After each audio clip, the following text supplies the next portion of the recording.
Welcome back with another banger. It's the React Files. Hope you having a good night. Let's get straight to it. What the fuck going on? What's going on, Pat? Just jump inside for me, you don't mind. Oh, I got you. Oh shit.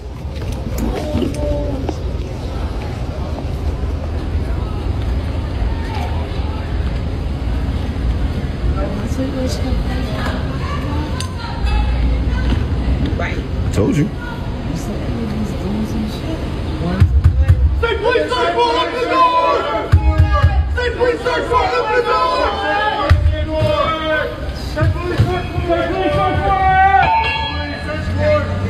Yes, she is.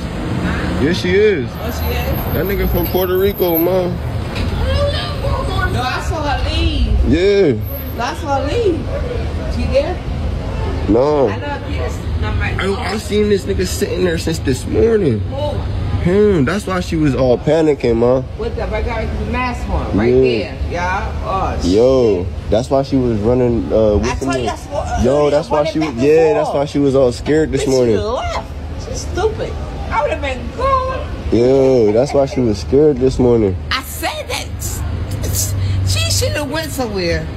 She's That nigga stupid. been sitting there all day. Yeah. That's all I think. I got. Time for me to go. You know what's up? Billy Jocko! Look, you putting this shit on late. They investigating him. He been moving, man. Yeah, they got the whole tank out here though. Put it in. She tried to do undercover, but these motherfuckers know that thing. Them motherfuckers got a package this morning, man.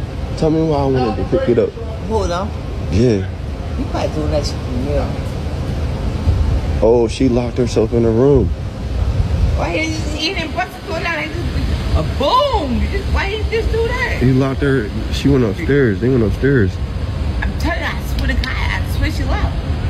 Yeah, her car's not here. I switched you up. I mean, she moved it. She moved the cars this morning. No, I was outside all day. I went and told her to move it. Only I saw a leave come back, leave to come back. But I didn't see a leave the last time. Maybe she didn't locked up. Look, that hole. I told you. Shut down. Yeah. That car been sitting there since this morning though, so he know if she there or not. The dude not here. No, I didn't see him. He must have got caught coming back, man. He must have got caught coming back.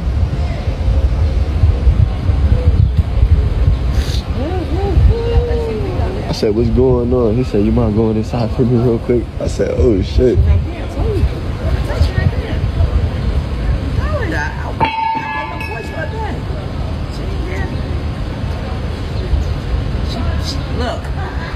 Look, Ballin', look. Whenever she in the house, she was moving that shit back and forth. I tell you, I saw her go up and down the block a couple times. No, she went and moved the car, man. I keep telling you this. I went over there this morning and told her to move her cars. Okay, and I was outside after you. And I was too. Walk up and down the block. I was too. This is no better. They got that big ass tank out this motherfucker. That shit look crazy. I was just trying to power wash. Come on, y'all, come out with her. We getting everything on wax today. Ain't shit in there. It's all gone. Wait a minute, lock me up. Freedom of speech. No, I didn't know that. Oh, look at that turnaround. I didn't know they had a whole block cut down. I didn't even see all that down there. They had that shit. They had that shit down to the wax. Hopefully her kids ain't in there. That's what I'm saying. He had to get caught. But they was on him.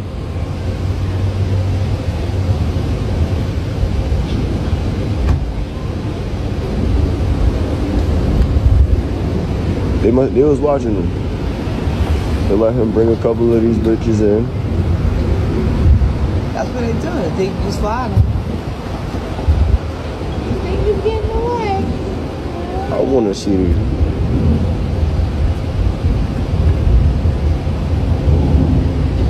I can just fuck around. Well, it don't even matter where I go. Yeah, it does. When we saw this shit in Nebraska. Look, big man down on the building and stuff. I was like, what the fuck? Maybe the same thing they about to come up. I looked right in that car today. In that white car. I said, this nigga was sitting here since this morning. Yeah. We gotta get all of this on the film screen.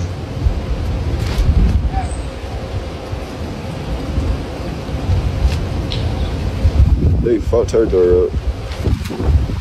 Oh, they fucked this shit up. Man, look at this shit. She better not have nothing in there. That's child endangerment like crazy. She got 2 kids. Couldn't have, man. Go out the back door, then go out the front door like she ain't going over there. Can I go? Sitting in the front right there. Who's looking at her? It's crazy. My block is hot. My block is hot. Nah, they got some shit. He got a box over there. He about to bring the box in. I want to see what he got. Huh? He just made a box down there. The nigga made a box down there, right there. That's some fake evidence that got Get out That's here. what we got at your house. Get out this bitch. We live. We live with it. Yo, and that's not even, that's a horrible thing. Narcotic, that look army to me. Yeah, that's the narcotics. That's narcotic. Yeah. See, look there's outside. They just started doing the shooting and shit.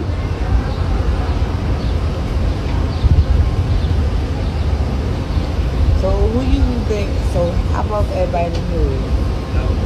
It's just like shooting, you know. Niggas in the hood.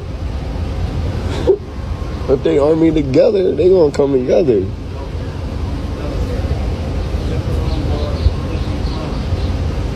They had some big shit.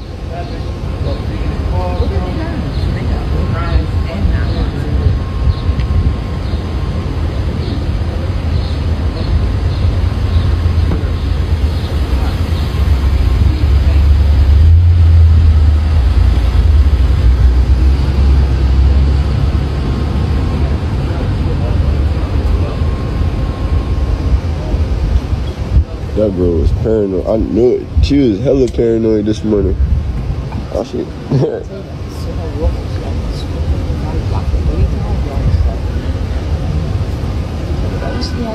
Who was he?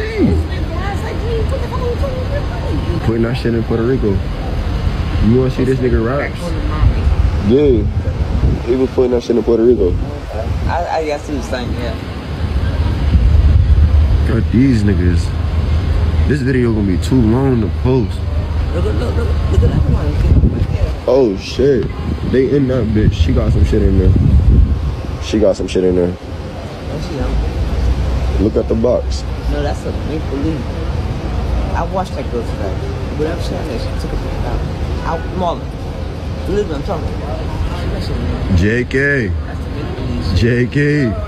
We just left. Yeah, y'all missed it. It was like an army game. Really? Yeah. I'm gonna send you the video. I got it on wax. I like the view, Jake, the view. Yeah. Video? Yeah, still going, right? Yeah. I gotta see what they bring out, you know what I mean? Yeah. No. Yeah, he a Puerto Rican rapper or some shit.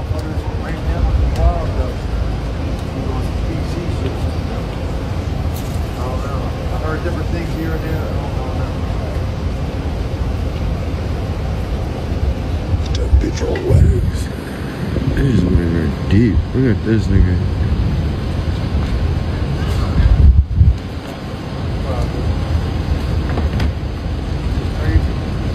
Let me know, Marlon. I got you. Yeah, in the house? I'm gonna show my step. Yeah, we got the kids I got there. the kids there. Kurt came all babysit for so long. You got a whole You got block. time for you don't actually babysit. Monitor.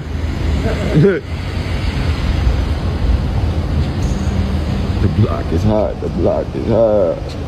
You down there, everybody, they go pictures of the porch. This porch so crowded. Everybody on his porch.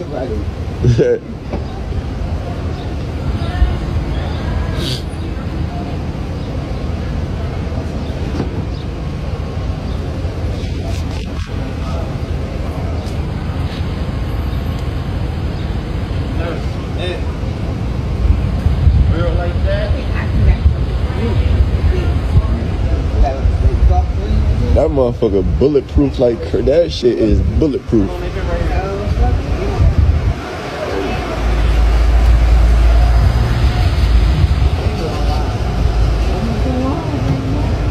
About to post it on 302 Steppers.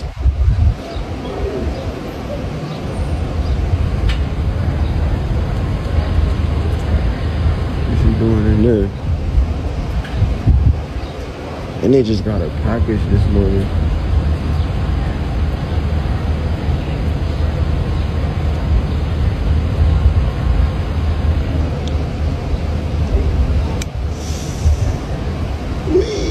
Boy, the block was hot. Shout out to King Glow 96. Go check his video. The view from across the street says it happened on the east side of Wilmington. Definitely in the ghetto. You can see by the boarded up building next to it. And that was the state police. They saying it was some Puerto Rican rapper. Got a package that morning. As you see, they was on a stakeout for real. Definitely need a part 2. I definitely need an update on this one for real. I love the noisy neighbors with the tea. Yo, I bet her next door neighbor was freaking out. Yo, bro was very polite about asking him to go inside. I wasn't expecting that. I'm sorry, but the way they sounded like a chorus when opening up that door, that was better than reality TV.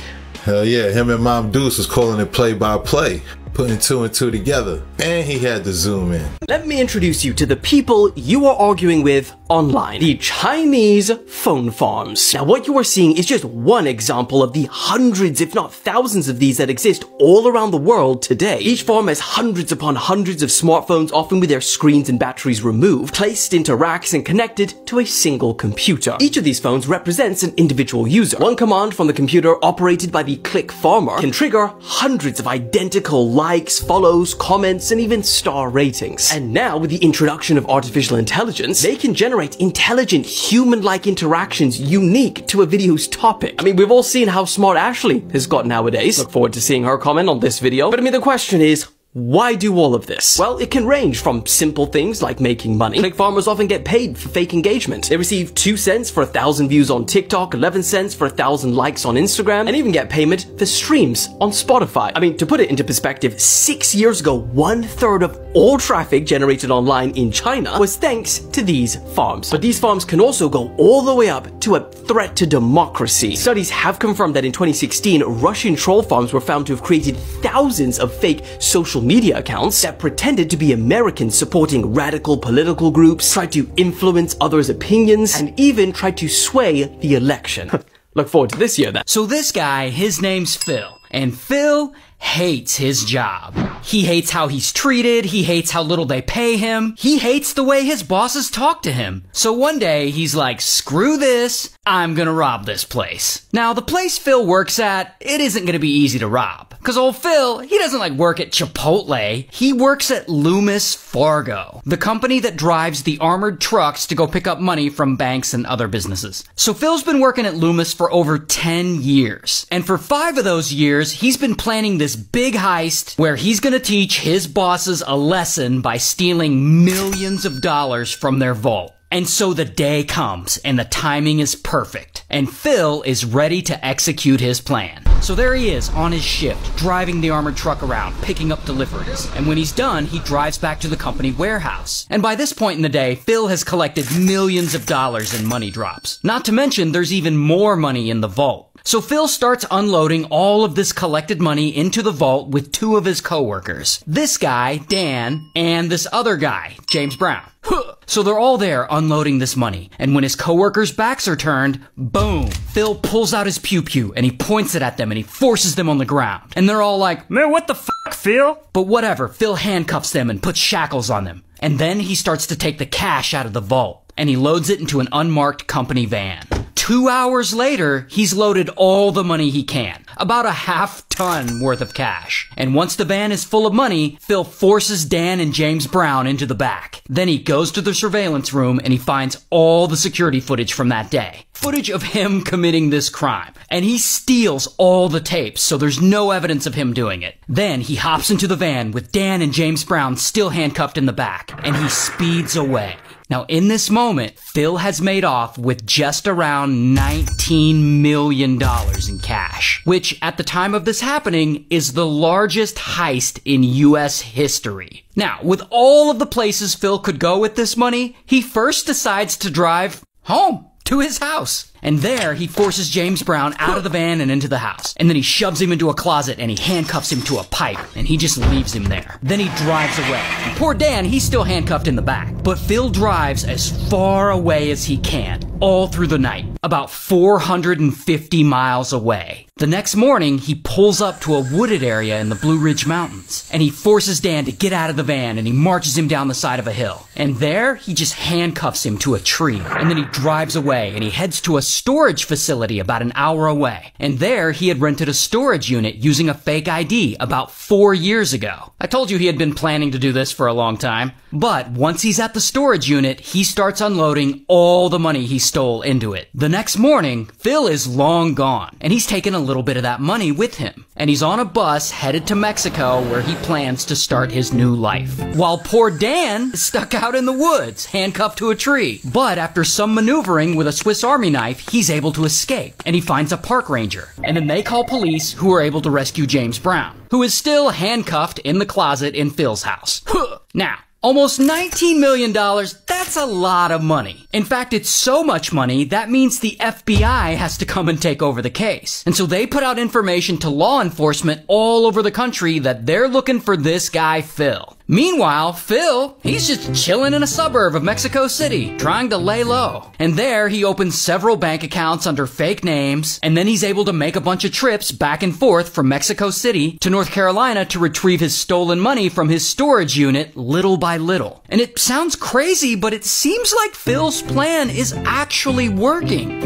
Until 5 months go by. And Phil, he's at the US-Mexico border. He's trying to cross because he's on a trip to pick up some of his stolen money from that storage unit. And while he's at the border, a customs agent starts asking him standard questions. Like, where are you traveling from? How long are you staying? Stuff like that. And Phil, for some reason, he starts to get a little attitude with her. Like, mind your own business, lady, damn. So this customs agent, she pulls him aside and runs his ID. And what do you know? Boom. The name he's using comes back as having been flagged as an alias for the man wanted for stealing almost $19 million from his former employer. And so, kapow, they arrest him. Here's his mugshot. I guess he refused to look at the camera, so they had to hold his head up. Anyway, so then the feds find his storage unit with all the money in it, and in that unit they also find the tapes with all the security footage on it showing him committing the crime. Womp womp. So then Phil goes to trial, he's found guilty, and he's sentenced to 25 years in prison. And he actually served 22 of them, and he got out a few years ago. So, shout out to Jacksonville. Shout outs to Jacksonville. Shout outs to the real Ray William. Great story.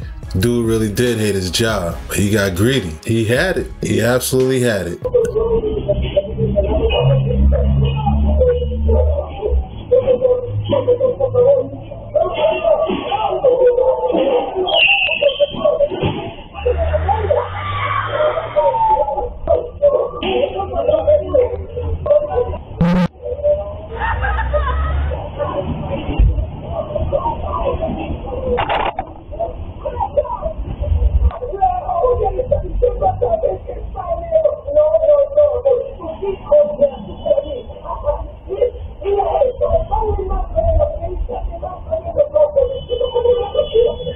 Now I know this might confuse you, as Will Smith was supposedly singing about God and even brought out gospel singer Kirk Franklin. You might be saying right around now, there is no way this performance could have been a ritual. They were rapping and singing about God, but the imagery they showed during the performance tells us otherwise. While Will Smith was rapping about God, which he didn't specify which God, we can see that he is once again inside of a magical circle created with flames. This is the first red flag, as God forbids all forms of magic, and this is already indicating this ceremonial ritual. On top of this, behind Will Smith, we see a massive red moon rising, which again ties back to the occult, as many occultists practice moon magic. The red moon actually represents a rebirth in the occult and is often used during these occult rituals. None of this imagery correlates with a message about the one true God. This is because Will Smith wasn't dedicating this performance to the same God we worship. How do I know this? Well, because Will Smith is an occultist who is actually a part of the Church of Scientology. It is common knowledge Will Smith and his wife are members of the Church of Scientology. Even though they deny being affiliated with the organization, they have been seen at many Church of Scientology events. He also recently got caught for creating a school for kids that taught them all about Scientology in their curriculum. The school was literally labeled a Scientology school, and that is against the rules. The first thing to note about this is that the Church of Scientology doesn't believe in the God us normal people worship. They actually don't believe in God at all, as they teach that people are their own God. Really, the basis of Scientology, which is rather hidden and covered over, is the occult, the deep involvement with satanic powers. That he felt that he was deeply involved with a British black magician called Aleister Crowley, and through putting himself in deep hypnotic trance and the use of drugs on himself, he wanted to become the most powerful. Scientology is an occult group that practices ritual magic. Will Smith is a part of the Church of Scientology. He is not a Christian, nor does he worship God. Yeah, man. I'm sure a lot of people were confused as well. It was an emotional moment, but the visuals didn't add up. Don't get so emotional where you don't see the blood moon in the background. Lakers drafted Bronny James, and he'll be wearing number 9. Not only that, he got 999 tattooed under his ear. And everyone's freaking out, like, what the heck is this 9? Like, what does it mean? And he responded that he's wearing it because of Juice WRLD. If you look up why Juice WRLD said 999, this is why. This type of thing has to do with the Bible. I think in the last book of the Bible, it say that 666 mark of the beast, right? And that's, you know, that's Satan. That's Baphomet. It's hell. 999 represents taking whatever hell, whatever bad situation, whatever struggle you're going through, and turning it into something positive. Then you look at his father. He's known for wearing 6 for the majority of his career. But before every game, he does the 666 with his hands and then puts his hands in a triangle. Why I wear the number 6? It's multiple reasons. You know, 2 times 3 is 6. Also, my first son is October 6th, the 6th day of October. And my youngest son is June 14th, the 6th month of the year. So, you know, 6 has always been, you know, with me, stuck with me even since I was like a kid for some odd reason, and then especially something when I to think about. Family. Shout out to You Won't Believe Me Official. There may be a connection. I'm gonna have to look up the significance of the number 999. I'll have to Google it, see what it tell me. But yeah, Nick Van Exel used to wear that 9 back in the day when he played for the Lakers. It's a cool number for a jersey. Soylent Green is a science fiction film from 1973, and it's probably the most prescient film of the modern era. For starters, it takes place in the year 2022, so we only have 1 year to avoid a horrible fate where we all start eating people. It takes place in a world where there is no middle class. You have the elite who are able to afford apartments and real meat, and then you have the poor who sleep on people's staircases. Good thing the middle class hasn't been declining for the last several decades in real life, right? It's also interesting watching this film now in light of the pandemic. In the movie, women are referred to as furniture, and their only purpose in the world is to provide pleasure to men. It's not unlike how we saw hundreds of women resort to OnlyFans to make ends meet during the COVID-19 pandemic. There's also a scene where the police beat up a bunch of poor people who just want to eat.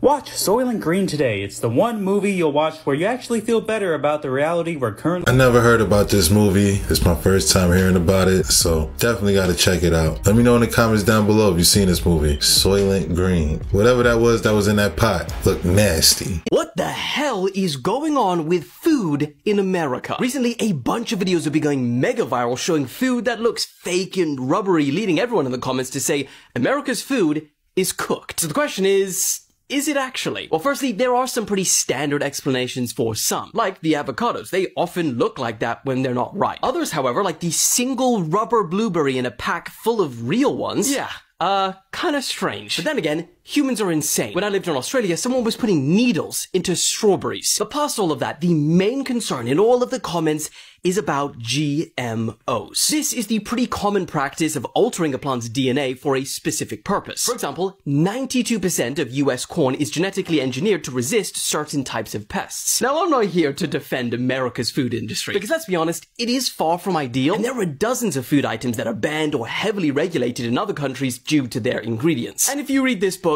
you will be shook. But when it comes to these rubbery fruits going viral on TikTok, America's not to blame. Firstly, it is highly unlikely that they're even from the US in the first place, due to the majority of fruit imports being from other countries. Secondly, none of those rubbery fruits in the videos are even on the FDA's list of GM crops in the US. So there's certainly no funny business going on with them. In America, at least. But as for where they may have got them from, well, that looks unlikely too. Because the #1 and #2 sellers of fruit to America, Mexico, and Peru, well, they banned GMO crops in 2021. You see, the truth is, while there's not a lot of studies on fruits and their consistency, there are so many reasons why they could have this strange texture. Like not being ripe, temperature, growing conditions, storage and handling. Heck, even people doing shit for views. But despite all of these potentials, it's far more of an interesting story to say America is poisoning their population with fake fruit. So most just go with that.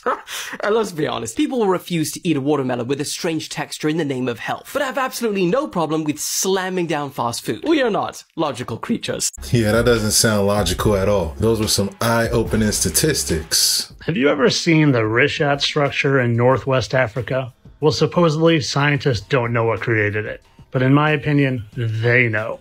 They just don't want you to know. You see, they have gone through great lengths to keep the true nature of this creation a secret. They do what they always do. They create false narratives to steer your mind away from anything but the truth.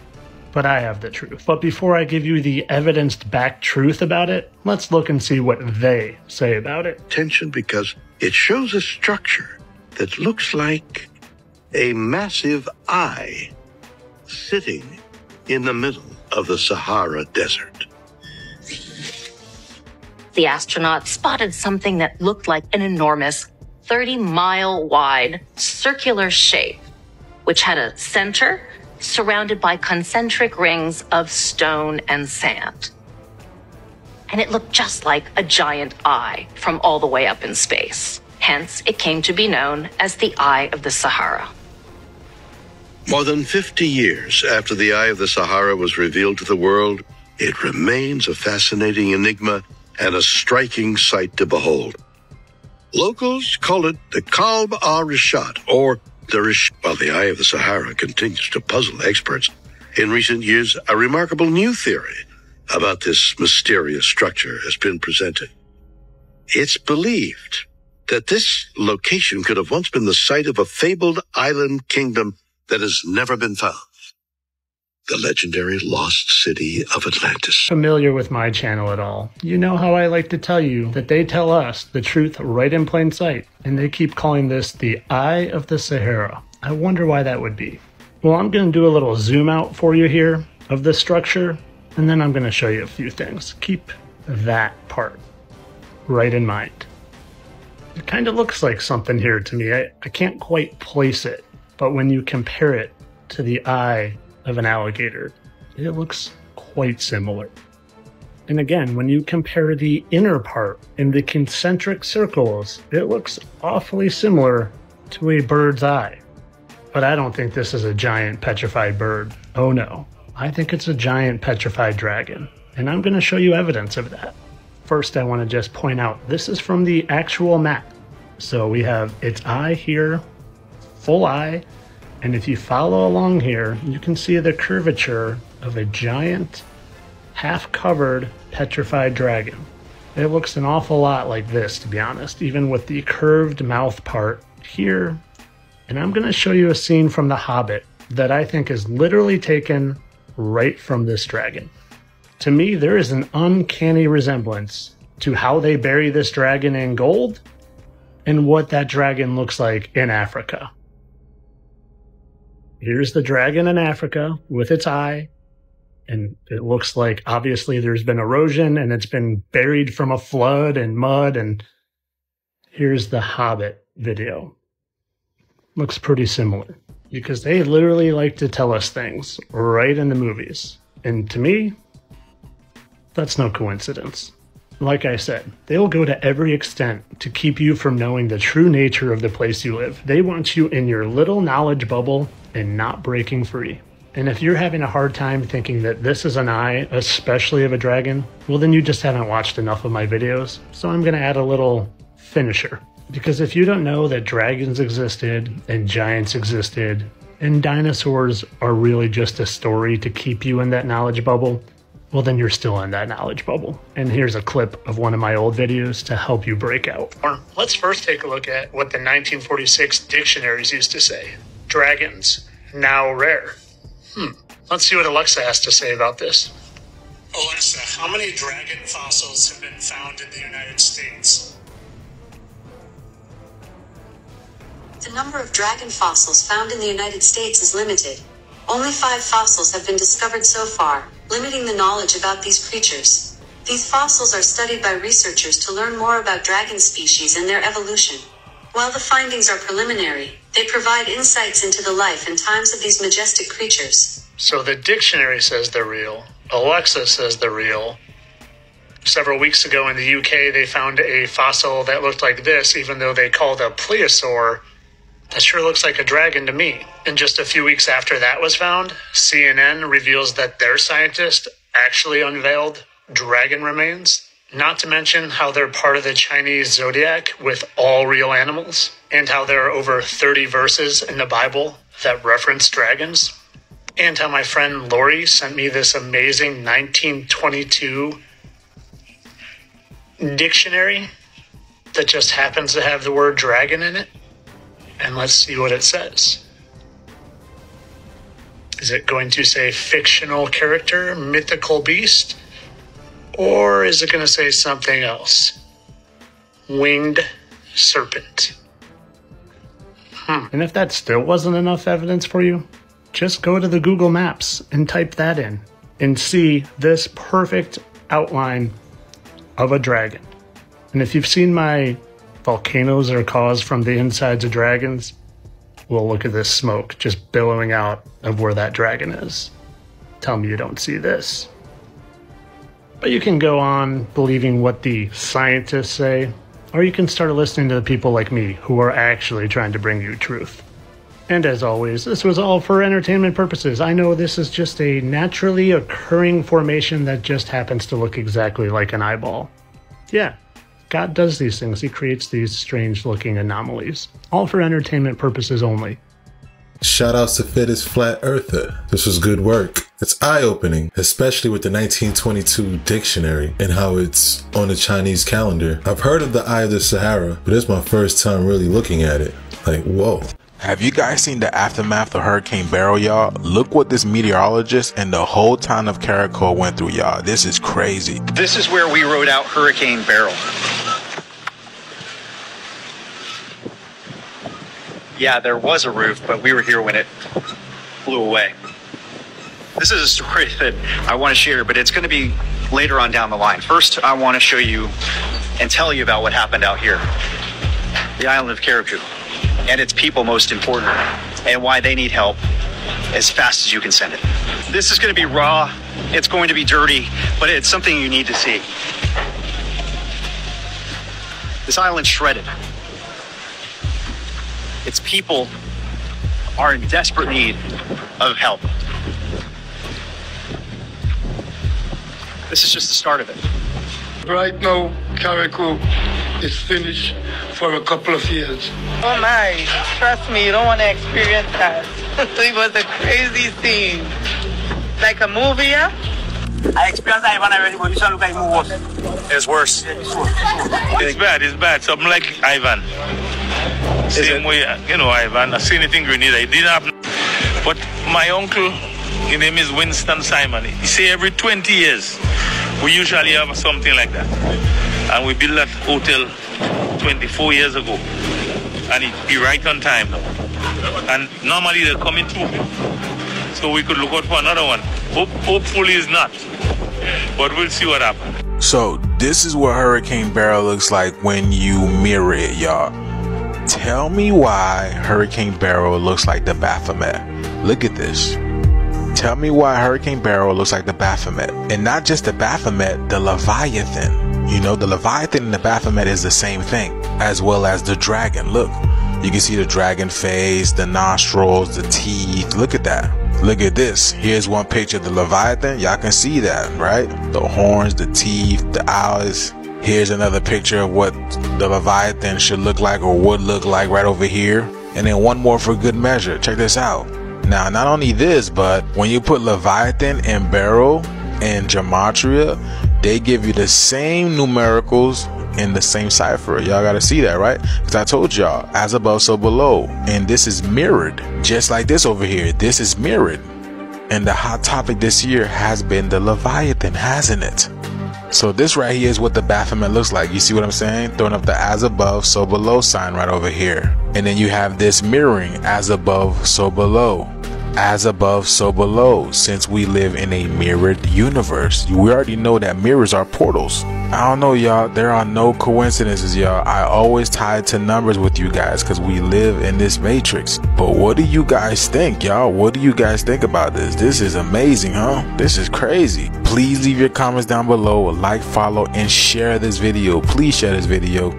Keep up with me on my Instagram, my YouTube, and my Facebook. And give your boy a follow if you haven't already on this TikTok platform. Thank you for tuning to my frequency. Let's get this shift.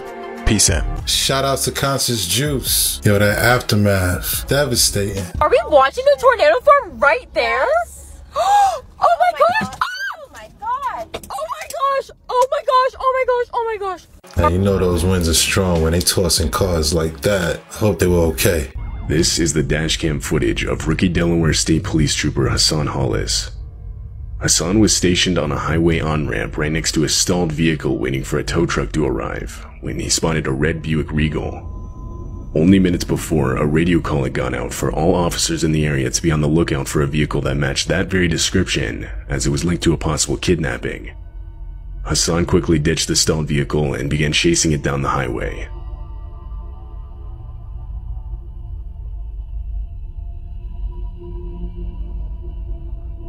After a few moments, he caught up to it and got right behind it. The license plate matched up. Hassan then radioed for backup and began pulling the vehicle over using extreme caution.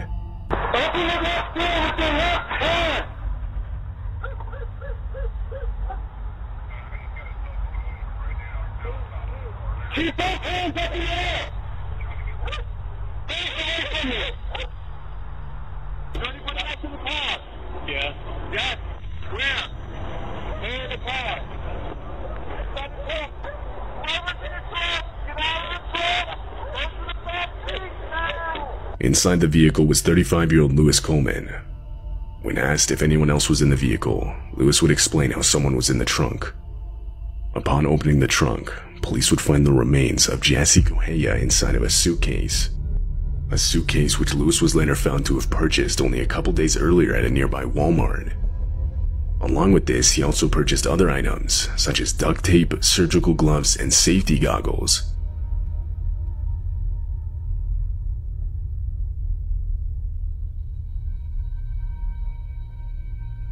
The unfortunate events were believed to have started at a nightclub hundreds of miles away where Jassy Correia was last seen. It's thought that this is where Lewis had lured her inside of his car. Upon being arrested, Lewis Coleman would plead not guilty, but considering the mass amount of evidence against him, he would later be found otherwise by a federal jury. As of right now, Lewis is still waiting for his sentencing. So one day, this woman's chilling at home, and she hears a knock at the door. So she walks over to answer it, and she opens it up. And there, on her porch, is a circus clown, wearing like the full outfit, and the clown is carrying balloons and flowers, and then the clown hands the woman the balloons and flowers, and then they pull out a pew-pew, and they point it at the woman's face, and they pull the trigger. So, why was this woman just unalived by a clown? Well, the story doesn't actually start there. The story starts with this other woman, Sheila. And Sheila's 27, she works at a used car dealership, and she's the one who repossesses the cars. Because she's apparently a tough lady, and she's good at her job. In fact, she's so good at her job, at some point she catches the eye of the owner. This guy, Mike. And Mike and Sheila, they hit it off and they start flirting at work, and eventually they start smashing. Like, a lot. And Mike and Sheila, they are crazy about each other. Mike even starts paying rent on Sheila's apartment for her. That's how much he likes her. And these two want nothing more than to keep this relationship going so that they can live happily ever after. Except, there's one thing standing in their way. Mike is actually married. And of course, he doesn't want to just get a divorce like a normal human being, because apparently half his assets are in his wife's name, which means if they split up, she's gonna get a big check. So he doesn't want to get a divorce. So then Sheila comes up with a plan to get rid of Mike's wife for good. One night, Sheila goes to a costume store, and there she buys a clown costume. Orange wig, makeup, red nose, the whole thing. 2 days later, Mike's wife, her name's Marlene, Marlene is chilling at home with her adult son. And suddenly, they hear a knock at the door. So Marlene walks over to answer it, and sure enough, there's a whole-ass circus clown standing on her porch. Like in the full outfit, and the clown is carrying balloons and flowers. But then, the clown hands the balloons and flowers to Marlene. And then they pull out a pew-pew, and they point it at Marlene's face, and they pull the trigger. Then the clown calmly walks back to their car and they drive away. So immediately Marlene's son calls 911 and paramedics come and they rush her to the hospital. And there doctors put her on life support. But unfortunately, it's not enough. 2 days later, they take Marlene off the life support and she passes away. And pretty quickly, police start to investigate this. They're looking at possible suspects and who could be involved, and all they know is that the suspect is a 6-foot clown. So they're thinking maybe the murdering clown is Marlene's husband, Mike. But as it turns out, Mike has a solid alibi. He was with a bunch of friends on their way to the racetrack. But as police are asking around about this, they learn that Mike had been having an affair with Sheila from work. So police change tactics, and they start looking around for costume shops in the area. And they end up finding one that had recently sold a clown costume. So they interview the employee who was working that day, and the employee describes the customer as a woman who just happens to fit the description of Sheila. Then they find the clown's getaway car, abandoned in a parking lot. And in that car, they find orange hair fibers from a clown wig, as well as some brown human hair. So they get a search warrant, and they go search Sheila's apartment. And there, guess what they find? Orange hairs from a clown wig, and brown human hairs. But unfortunately, the hairs alone aren't enough to make a connection, so they can't arrest Sheila and they can't charge her with anything involving the murder. Here's what's crazy though. During this investigation, police look into Mike because, of course, he's the husband. And while they don't find any evidence that he's involved in Marlene's death, they do find evidence that he's been committing serious fraud at his used car dealership, rolling back odometers, manipulating the titles of vehicles, stuff like that. So Mike is arrested for this, and he's convicted and he goes to prison. While Sheila, the person who actually committed the murder, doesn't. She's free. 3 years later, Mike gets out. He served his time. And he and Sheila, they end up getting married. And they finally live happily ever after like they always wanted.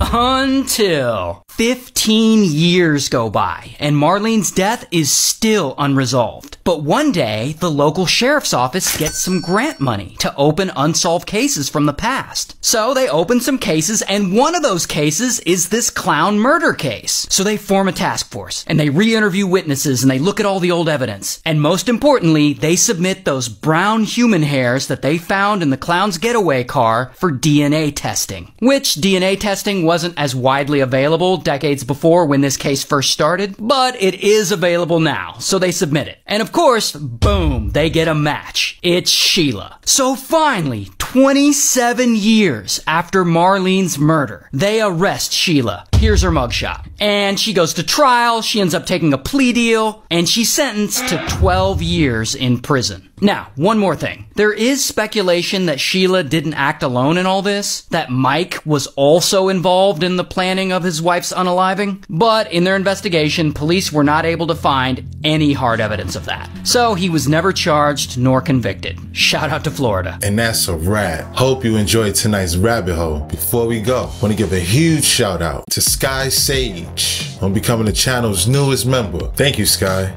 I appreciate your support. Peace and blessings. If you haven't already, please take a second just to smash that like, subscribe, ring that notification bell, just to make sure the algorithm knows what's up. So what we gonna do, y'all? That's right. Run these numbers up. Thanks again. Until next time.